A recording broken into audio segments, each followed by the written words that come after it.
There it is. We are live. Frank Benedetto, and this is his 6-year-old's favorite song. I believe that we will win the world anthem. There it is. He's going to be so jacked up when I show him this later. We gotta do what we can to get all the listeners we can, right? There it is. Pretty good, pretty good. So, Frank, where are you coming to us from? Where are you right now? I am coming from Florida. There you go. Northeast Florida, originally from New Jersey. That's right. You got a little bit of that Italian in him, folks. A little bit of that Italian. Yep. A lot of that Italian. A lot of Italian, yeah. That's right. And this is our part 2. We did one back in 2021. Frank is a little lost on time as how many children do you have? 3 kids. Got 15, 13, 6. There you go. And I just have a 2-year-old, so I'm learning that time becomes this construct of oddness and flat circle and just weirdness. So time is difficult with children. If anyone out there does not have children, think about it before you decide. Anyway, before we go into anything else, I'm going to shout out my sponsor here, Drink Element. Stay salty, elementtea.com/fitcare. Get your free sample packs. Have you ever tried this, Frank?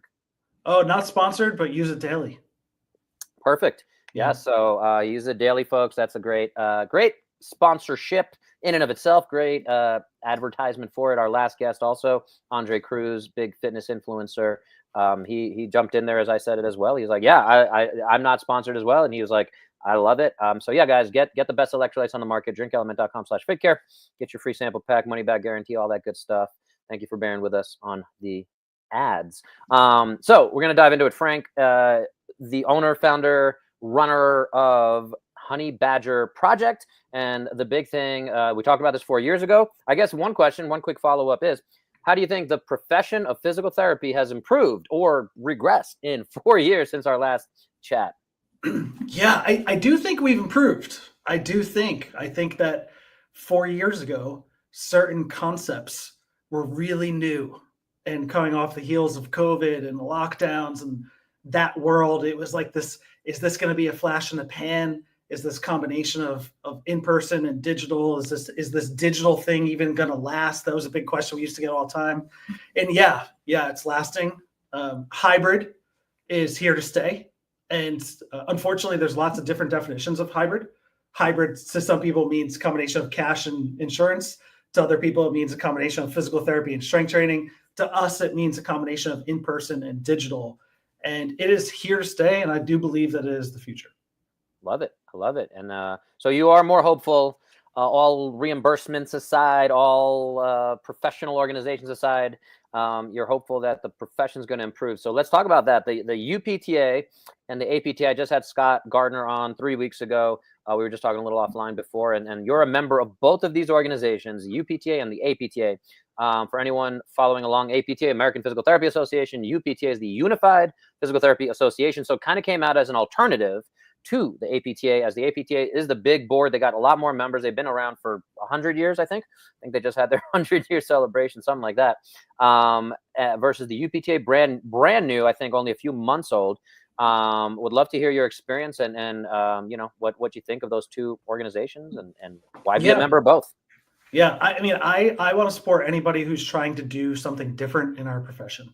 Our profession is one where innovation is so tiny and incremental compared to most other industries that anybody who's trying to take a bigger leap, I'm going to get behind it. Even if there's parts of it that I might disagree with, we just need more rapid change. I believe that that's actually the great equalizer is we need change. Now, I think we all need, each part of our profession needs change in different ways. The type of change that I'm driving, I don't believe is the only change we need, but I know that the type of change I'm trying to drive is a piece of it. And I'm trying to just lock arms with as many people who are trying to drive change as possible. Now, with that being said, here's my stance on both of them. The APTA, love them, full support of the concept of a whole. I was invited to speak at CSM last year at a special event with Kelly Starrett, and it was something named like the innovators or the disruptors, or it was some sort of troublemakers. The troublemakers. Yeah. No. That was honestly, it was how we were made to feel. Yeah. And it was both really cool And I got to meet a lot of higher ups. I got to meet the true executive team, the president.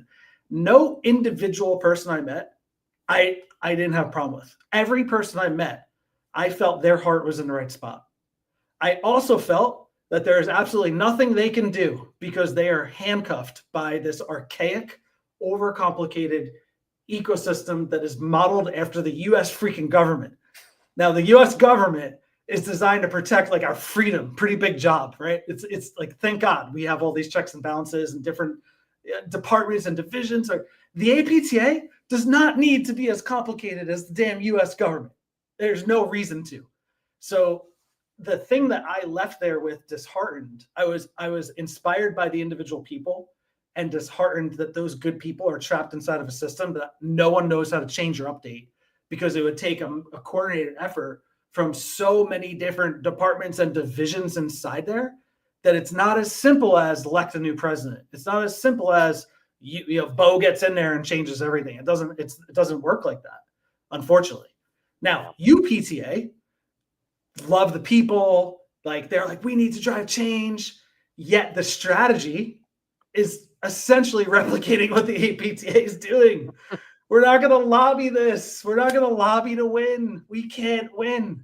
We can't win by lobbying. But Pitbull says, I believe that we will win. But no, I do not believe that we will win when it comes not to based lobbying. on that. No. Yeah. Yes.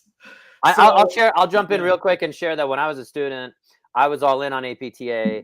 And I've told this story, I feel like, on this podcast anytime these topics come up. And so 2005 to 2008, I went to House of Delegates at whatever it was. I went to lobby day from Brooklyn, New York, where I was going to LIU. Our campus was. We found a bus. We had the whole local Brooklyn, Staten Island districts and got all the local folks. And then we drove all the way up to Albany and we went to lobby. And I was like, is this really what we're doing? And I'm like, did we make a difference? It's not, even if we got in front of a senator or something, we got to shake a hand of somebody. Did they actually implement any change? I was very, very early on like, this can't be the system. I don't know that I want to put any of my time, energy into this. Of course, there are certain things that are required to keep us having certain protections. And I applaud and appreciate everybody who's involved in that. At the same time, I think Scott, he can talk to like the salaries they're getting and things like that. So as noble as it is, I think that I'll just share that part of my experience. That certainly made me a much more cynical and kind of burned out early on. I'm kind of glad I did it as a student when I had the kind of time to do it. And I was like, yeah, I don't know that this is for me. I did the same thing. Yep, same thing. I was very involved as a student APTA. I'm going to pull in two completely random things, right? One is beef. It's what's for dinner, okay? And what we as our professional organizations and PTs can learn from that initiative. And then two is LMNT. Let's bring it all the way back to the beginning of this. So beef, it's what's for dinner. And fact check me, I'm probably wrong about times here. 70s, 80s, something like this, beef was on the decline. Beef consumption was going down drastically, dramatically. The cattle farmers, or cattle, whatever they're called. There's not farmers, some other word for them. 1992 is 92. 92. So yeah, it does feel older. It does feel older. It does feel older. Yeah. So in the 80s, it was declining. 1992, they launched this campaign. It's often referred to as one of the greatest, most successful marketing campaigns ever to be initiated because of the impact it had on the industry. Here's what ended up happening. All of the cattle farmers banded together to create a single direct-to-consumer campaign. Right?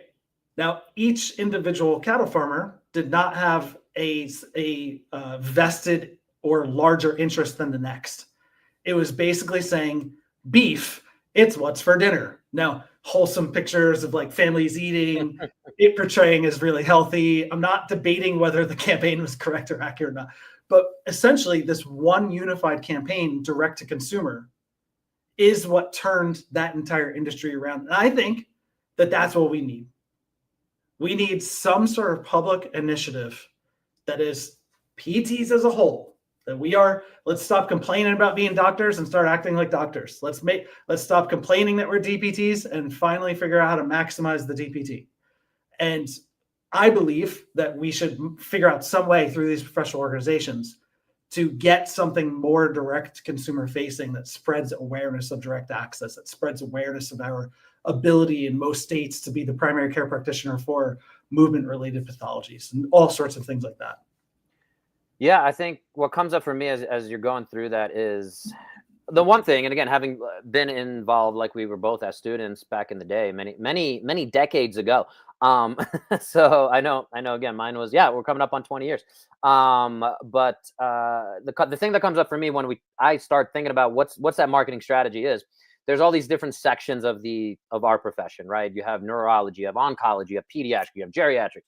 And again, I don't know what the percentage is, but sports orthopedics seems to be, at least I think, what we're kind of the most forward facing, the most room to grow as well, because a lot of these other aspects, vestibular rehab, all that great, and it's all important and it's all great, and that's one of the reasons I fell in love with the profession. I used to go and speak at career day, and people like, what is physical therapy? And I'd love to hear your answer on that. But when I would talk about it, I'm like, we have all these different aspects of, you can focus on vestibular rehab, you can focus on just balance, falls, prevention, all this great stuff. So I think that from a organizational standpoint, it's not just beef, what's for dinner, it's how do we come together?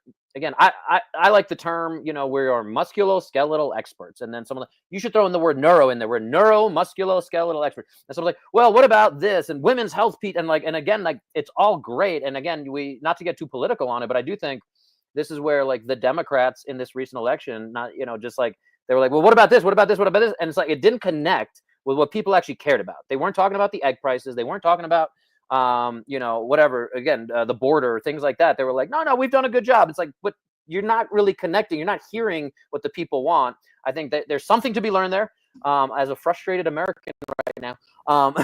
And then as a frustrated physical therapist, I come to you and say, I don't know what you think of that little rant of again, these diverging kind of demands, and these different people saying, what about me? What about me? As a profession, how do we come together? What is our beef? It's what's for dinner. And the last thing I'll say before I throw it back to you is again, I don't know if you remember this, in Times Square, they did this big campaign. I talked about it with Scott as well 3 weeks ago. They did this big campaign. Apparently it didn't cost as much as you would think it would cost for a big campaign in Times Square. But I remember the APTA did a thing, and they just had, again, somebody in the parallel bars who, somebody had a lower body injury and they're working on their walk. And it's like, is that what we want people to think of when they think of physical therapy? Which, again, why are we even marketing that? Because, you go through an injury, a car accident, you have whatever loss of use of your legs. You're going to go through that system. You're going to go to physical therapy. They're not saying, hey, go see a chiropractor. No one's telling you that. So when it comes to this kind of, again, public image, public facing thing, what's the beef? Where's the beef? What's for dinner? Did you just freeze? You just causes an identity crisis. Am I coming in clear? Did we lose it? Sorry. Yeah, you're good now. There we go. We have a real identity crisis. And the thing that I'm a little confused by too myself is, I'm pretty sure WebPT, I don't think it's the APTA, I think it's WebPT, recently rebranded to calling ourselves rehab therapists. I don't know if you noticed that. So all of their advertisements, it is attention rehab therapists. It was like, did we change our name? So how do we tackle this? The analogy where I'm going to stick with the beef is that there's all different types of beef. There's ground beef, there's steak, there's high-end steak, there's steak houses, there's the cheap steak that you make into cheesesteaks, things of that nature. Steakums. I used to love those as kids. Tried to make one a couple weeks ago for my kids. It was the most disgusting. They have one of the best X accounts you're going to find out there, by the way. They have a good sense of humor. Check that out. Yeah. So what we need, if I were to answer your question, what we need is a branding specialist that has worked with giant brands like Apple, like Amazon, who do very complicated things and have different subdivisions that create an identity that can then swap in and out and say, physical therapy, your primary care practitioner for, and then we need to be able to swap in and out and say, pelvic, neuro, ortho, and be able to distill down what are the 3 to 5 areas that we think are the actual gatekeepers to get people in. And we need a unified branding as this is physical therapy, and the branding, in my opinion, represents a spectrum. It's not just the sports ortho people claiming the title. It's not just the pelvic health claiming the title. Now, Here's a more practical example, because I think my recommendation is a pie in the sky because of the issues that we just talked about. So will the APTA ever actually run a campaign like this? I don't think so. Will the UPTA get the funding needed to be able to do this? I hope so, but I don't think it's anywhere close. So yeah. So what's the next best thing? I actually think the next best thing is influencer matched marketing with sub niches inside physical therapy. So let's just use Jamie Lynn Kerna, huge female entrepreneur, sold It Cosmetics for $1 billion, right? I've seen her speak in person. Her husband's an old friend of mine, coincidentally, from back where I grew up, and she is incredible. I think she'd be particularly passionate about the women's health movement, the pelvic floor movement, pelvic health movement that is going on right now, because that part of our industry is booming and it's not even close to being saturated. Imagine if we create a collective of that sub niche and say, hey, Jamie, can we sponsor you? Because I don't think any one physical therapist could afford to sponsor Jamie's podcast for a month or 2 or 3-year episodes, something like that. But if a collective of pelvic health therapists goes to an influencer that has literally millions of followers from her book and her podcast, I think that that's one way that we could start taking things into our own hands. And similarly, the like each little sub niche, like the neuro, there's got to be some way to get on Andrew Huberman. I know people are going to be like, if somebody's watching. Well, Kelly Starrett, you mentioned he was just on. Yeah. I mean, Kelly makes one post. There's people that are going to follow. So can we sub niche down into our little categories and band together and say, can we promote awareness of this sub niche of physical therapy? And then it redirects to, let's say, maybe even a directory for everybody who then crowdfunded that as a way to get more public facing direct to consumer. Yeah, having been in the industry or in our space, again, starting school in 2005, starting to pay attention to what was out there. I mean, I feel like these things have sprung up little bit, and then the whack-a-mole of like, just, okay, great idea, nah, doesn't work, great. Yeah. I mean, again, my other piece to you, and I think I brought this up before many times, and it's still one of my passions, and I actually just published a chapter in a book on Amazon. I have the link actually in our show notes here as well. Anyone can get that. It's called Healthy for Life. I was one of 25 contributing authors. And I talk about movement vital signs, and I give a lot of credit to Kelly Starrett and the Ready State that he's, the head of there, and of movement vital signs, saying, hey, like you go to your dentist twice a year. Like, why are we not getting the rest of our body checked out? You go and get your car oil change, get your brakes checked, and wheels rotated, all that stuff every 6,000 miles. You go take your dog to the vet like, how do we not have something for our own bodies other than it's January 1st, time to figure out what your New Year's goal is? You know what I mean? And then physical therapists are nowhere near where we should be on that, right? Like, we should be the front of that. And I don't know. Yeah. Go ahead. You had some? No, I'm agreeing. Okay. And so again, when I was at House of Delegates, 2007, 2008, one of my last years as a student, Marilyn Moffitt, I'm sure you're familiar with, for anyone listening. She was a former president of the American Physical Therapy Association, professor at New York University, written many books around physical therapy and things like that. And I guess it had been brought up many times. I still don't understand why this has not been adopted by the APTA. I understand there's logistical things that I think, again, it becomes this government bureaucracy, like, we don't want to, like, whatever. But why do we still not have this? Again, go get your teeth cleaned every 6 months. Go get your dental health checked. You need to go get, your prostate checked as a man at this age, however often that happens. Like, we know these things. Is it just a lack of research? Is it a lack of funding? Like, why are they not at least saying, hey, every human being, if you have a body, you're an athlete. I forget who's saying that is on social media, but I hear that all the time. If you have a body, you don't even have to think of yourself as an athlete, but you just should be getting yourself checked out. Again, we can prevent so many total knee replacements, total joint replacements, shoulder impingements, posture syndromes, all these things that we see, especially in the outpatient orthopedic space. So yeah, I would love to push that annual orthopedic screen. I don't know who's behind me, who's with me. Let's go. Yeah. Let's get in line. Let's go down to City Hall and do the thing. I don't know, but what do you think of that whole thing? Yeah, I mean, my clients do this. So there's so much talk about Vision 2020. So if you're an older PT, you know what I'm talking about. If you're a newer PT, APTA killed this off like 2015. They're like, We're talking about Vision 20. We're not going to make it. But when you and I went to school around the exact same time, so I graduated in 2008. In 2002, I guess I decided that's when I wanted to be a physical therapist. And a huge part of it was the appeal of Vision 2020. It was practitioner of choice, autonomous.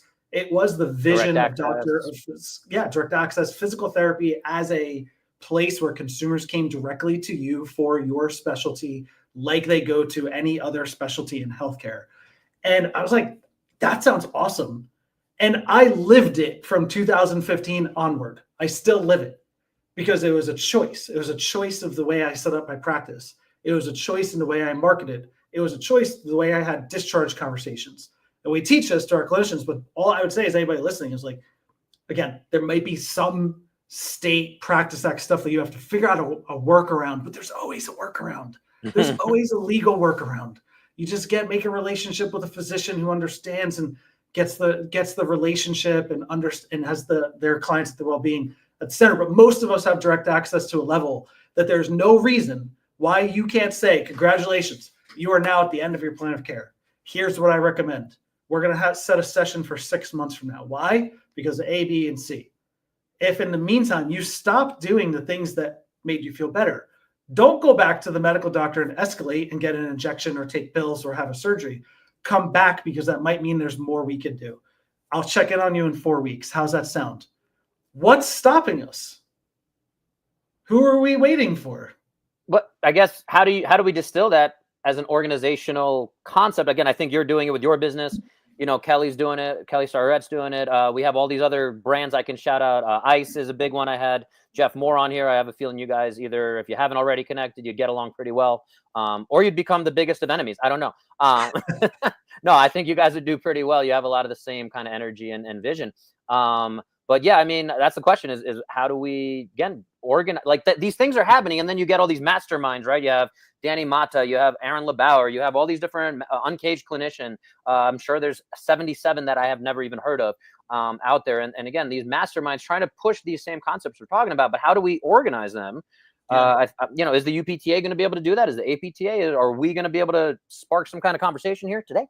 Do it now. Yeah, I think it's right now. I think it's right now. The physical therapy profession is going to say February 20. I can't find the date. 26. It was the turning point when Frank and Bo. No, in all seriousness, I am a believer. What started me in the mission with my incubator is a book called Blueprint for Revolution.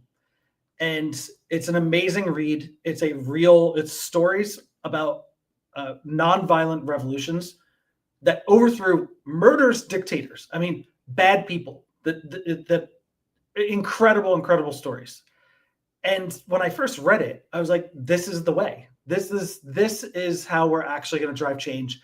Because anybody who solely believes in the APTA or the UPTA, we're now outsourcing our authority and saying, well, one day they'll solve my problem. And what this book led me to believe, that's the one. It right there. Yep, I'll link to it in the show notes. Yep, I come back to it every couple of years, and I always get re-inspired by it. Because when you read those stories, you're going to start to realize that small groups of very passionate people can make meaningful change. And I do think that we have fragmented small groups of really passionate people throughout physical therapy, but hopefully through mediums like this, we could start to bridge the gap in a different kind of way and start to come together. And if enough of us are just doing it, then the APTA, UPTA, they're going to be then forced to adapt because the majority is already decided. And I think that's actually how we're going to be able to change. Yeah, and I had Kelly and Juliette Starrett on here also. Feels like, again, many years ago. Time is a flat circle, as we just alluded to. But I kind of challenged them. I was like, hey, is there any hope? Again, you go on any back then, I believe it was still Twitter. Now it's X. But you go and see physical therapists arguing with each other. Adam Meekins, who likes to, again, another troublemaker, but it may be in a positive way, maybe too much. I don't know how you feel about him, but anyone not familiar, go check his stuff out. He's just calling out like, what is this? What is this? RPI thing, and like, what is this other FMS thing? And like, he likes to call that out. But again, I think his heart is still in the like, we should be doing better as a profession. A lot of these other kind of things, they serve a purpose. I think he's actually almost softened from what I've seen, and still kind of being like, yeah, like be aware of what this is. But when I had Kelly and Juliet on here, I kind of also Softened. said, we'll go softened. yeah, sure. He just did this series, and he's again calling out the NPIs and being like, what is it? I actually, because before he was just like saying, this is nonsense, this is BS. And now when I say soften from what I've seen, I mean, like, he's like, hey, this is what this is. Maybe this is a different approach. And again, I think he's taking like the feedback, and he engages. At some point he blocked me. I don't know why. I was like, yeah, cool. I like that. And then he blocked me randomly. I was like, hey, like what? Like, I didn't even did I like one of your posts? I don't know. Anyway, he is a weird dude, but but again, I think he softened in the sense that he said like, yeah, what is this, neurokinetic therapy, and let me do a post about it. And he did a pretty decent job, I'd say, instead of just saying like, this is complete BS. He actually said like, this is what this is. It was founded here. It's these guys. This is their philosophy. You can choose to do with it what you will. He's like, it's not very well supported, but this is what it is. And so that's what I mean by soften. I think he's still got, his streak of hooliganism or whatever you want to call it. But what I was going to finish with Kelly and Juliet is when I kind of challenge them of like, hey, like I'm over here, I'm a solo practitioner. I don't have an awesome company like Frank to make change, but I'm just like, what's the hope? What can I hope for? I keep hearing the same things that I've heard since I graduated as well, 2008. Like I'm hearing the same things. I'm hearing we need better reimbursement, we need better salaries, and like it seems like it's almost getting worse. So from that perspective, and then the health perspective overall, what can we do as influencers or whatever? And again, Kelly and Juliet, two of the biggest, I would say, influencers. They were at the White House with presidents and things like that. Like they're pretty awesome. They have great resources, but they basically came back and said, be the node.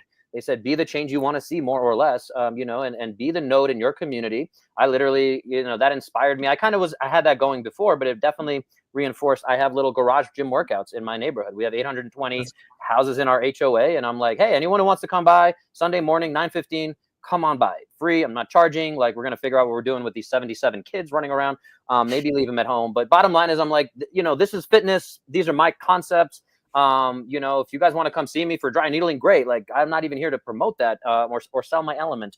But at the end of the day, that's where I'm trying to be that node. So I know we went a little off of our like primary target there, but I come back to the question, I guess, of I don't know what the branding is going to look like. How are we going to organize these folks? Can we get all these different mastermind people in a room? I feel the same way about fitness. Like, can we get the NSCA and the ACE and the NSAM, all these different letters? Can we get them, all the people in a room, to agree, like, hey, can we start regulating this stuff? Can we start calling out the bad versions of this? Can we, again, have a unified message of like, here's a basic thing that from a fitness perspective, like if your personal trainer is not doing any assessment when you walk in the door, like maybe they should be called into question. I don't know what that is. I don't want to, start a whole thing, but regulation is there for certain reasons, whether you believe in big government, little government, again, all these political things we can get into.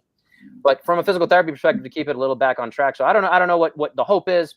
It sounds like, again, you're doing the thing, you're being the change you want to see, but yeah, how do we get that bigger influence? I don't know if there's things past. Yeah, I think that we passed the lesson on again today. If you're listening to this, be the change that you want to see, because I don't think we can wait. We cannot wait. We cannot wait for APTA, UPTA, and I can support them both really unconditionally. Like, these are the people raising their hands saying, we'll go do this kind of work. We got to support them, but not depend on them, not just complain about them, not take the easy route out. And if enough of us be the change inside of our tiny communities, that's when we will hit a tipping point for where normalcy then becomes more of what we're all collectively doing, and the old way becomes just outdated and truly the old way. And consumers, man, I tell you what, I took a lot of time off social media, and I just recently came back.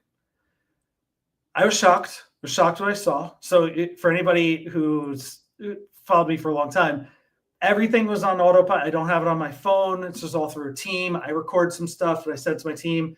They ran saying, now I'm back in. And I was like, oh my God, is this what we're doing? This is crazy.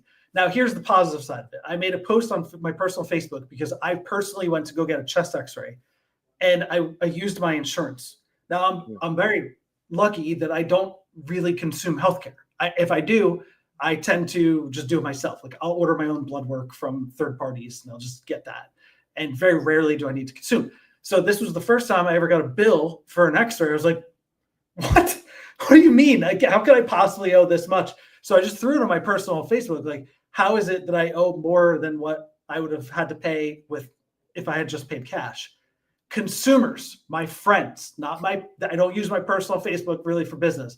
My friends and family replied with, oh yeah, you always have to ask for the cash rate now and compare. And I was like, what?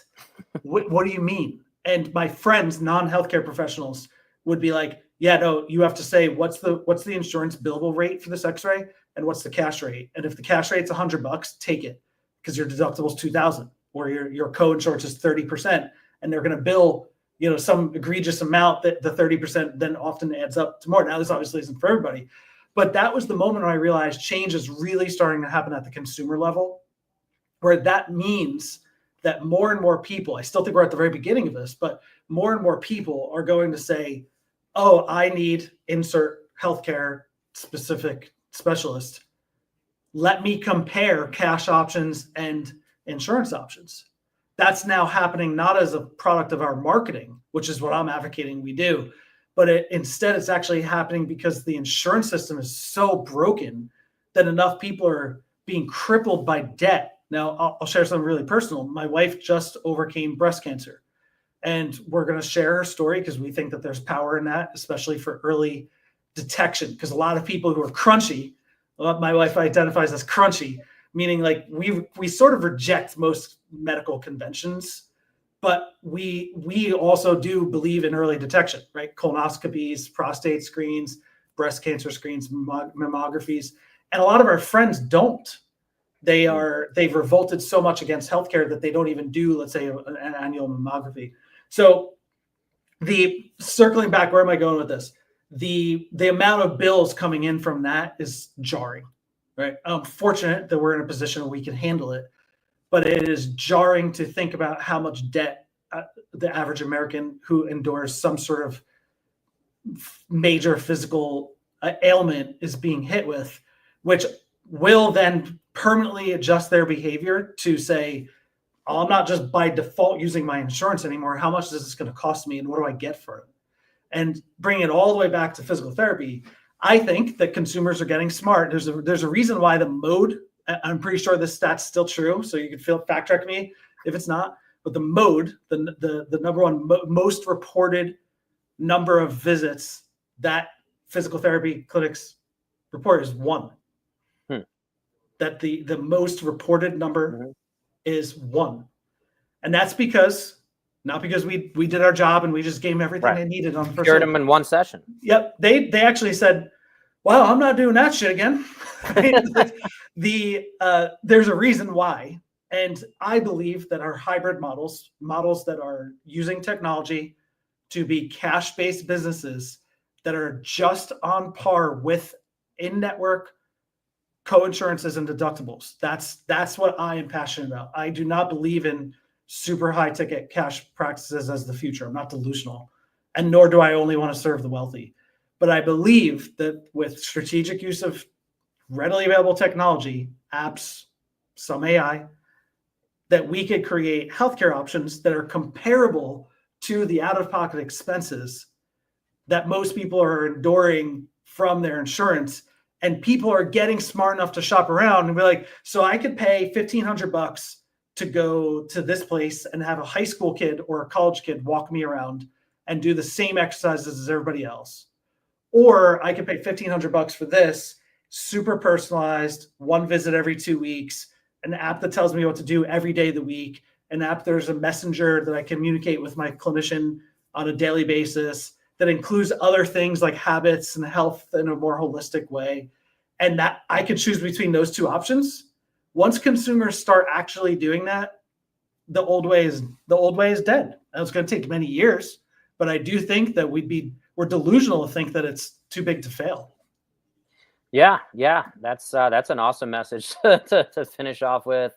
That's perfect, Frank. I appreciate that. I think we can keep going for sure, but I actually have a tax appointment to get my taxes done in a little bit. That's fun. Yeah, always fun. But yeah, nothing bad. Just getting our yearly stuff done a little in advance. But yes, appreciate you. Any other places you want folks to go check out? Didn't have anything in the show notes yet, but I can put them in there. But yeah, HoneyBadger Project. Other than that, Frank_Benedetto on Instagram if you're an employee who's looking to get started. LinkedIn if you're a business owner. Those are the 2 areas where I keep my different content buckets. Awesome. Love it. Again, well, I believe that we can win, folks. I believe that we can win. I believe. And if anyone hasn't heard that, I'm going to also link to the Maz Jobrani one. I hope it's on there. But if anyone knows that, I believe that we can win. Here we go. I'm more inspired for sure. I'm at least 1% happier, better. Thank you for that, Mr. Frank, Dr. Frank. And we'll leave it on that, guys. Hope you have a great day. Don't forget your element, and we're signing.